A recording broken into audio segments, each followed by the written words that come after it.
Hey, what's up guys? So in today's video, my dad and I are going to show you guys how to replace the cabin air filter, pollen air filter, and engine air filter in a 718 Cayman S.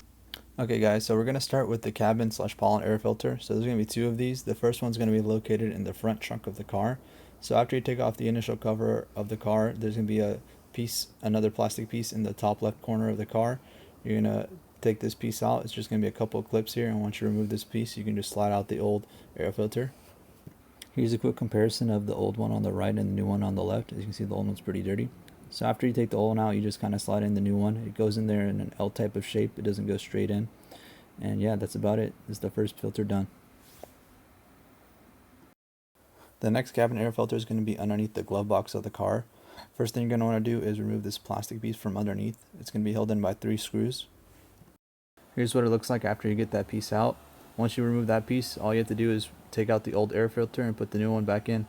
I will say one difficult part about this step is it's really tight underneath the glove box of the car, so it could cause you a little bit of issues, but it shouldn't be too bad. Now we get to start with the fun stuff, the engine air filter. So this is going to be located in the rear trunk of the car. So first we're going to start removing the carpeting in the back. At first this looks intimidating, but it's actually not that bad. All these carpets are held in by a few clips, so it's pretty easy to just take out. My dad compared it to like Lego pieces. They just kind of come out and go back into place really easily. There's going to be one carpeted piece on the bottom. You take that out first, and then after you get that out, you can take out this plastic piece that's on top of it.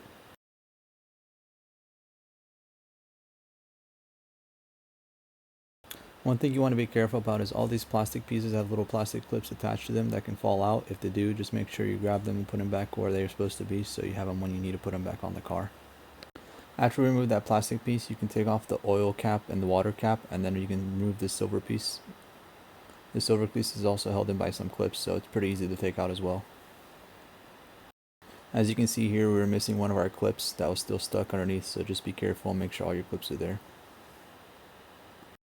After that, we make our way behind the driver's side and passenger side of the car near this piece where the seatbelt is held in.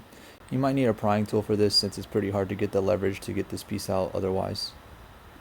Once you get it out, it's still going to be attached to the seatbelt, so you can just move it out the way and leave it hanging there. It's not going to be in the way of anything. After that, you're going to need a hex key, and there's going to be 2 screws on both sides of the car to get this metal piece out. You just unscrew those and then take this piece out. Just make sure you put your screws in a good spot so you don't lose them. After you get that metal piece out, this plastic piece should come out pretty easy, just held in by some clips. Now that we have all the plastic pieces out, we can finally take out this carpet that's been underneath it. This carpet is not going to be held in by anything, so you can just push it up with your hands and then slide it out of the car. Now that we have the carpet out, we have the access to this metal piece. This metal piece is going to be held in by 12 hex bolts, so it's going to be the same size bolts as the piece from before. Once you get these bolts out, it should slide out. Make sure not to take out those 3 black bolts in the middle as they don't hold this piece in. It's just the 12 bolts on the outer edge of this metal piece. Now that those 12 bolts are out, you can just lift this piece up and now you have access to your air box.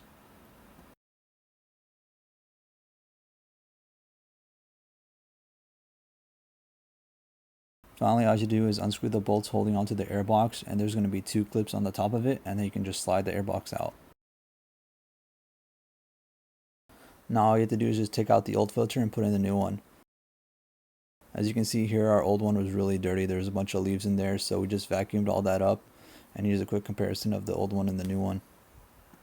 Final steps would be to just put everything back, and congratulations, you just installed a brand new air filter on your 718 Cayman. Alright, and that's how you replace the engine air filter, cabin air filter, and pollen air filter in your 718 Cayman. We paid around $200 for all the filters. And then when I went to the dealership and got a quote for them, this was part of the 40,000 mile service for the car, so it included like an oil change and everything. I think they quoted me around $2,000 for replacing all the air filters, oil change, and then just a regular diagnostic of the car and taking a look around of it. I think we saved a good bit of money there. I'm going to include a link to the website where we got all the air filters from. I think it was Suncoast Porsche, so I'll put it in the description below. That'll be it for the video. If you guys enjoyed it, hit that thumbs up button. As always, don't forget to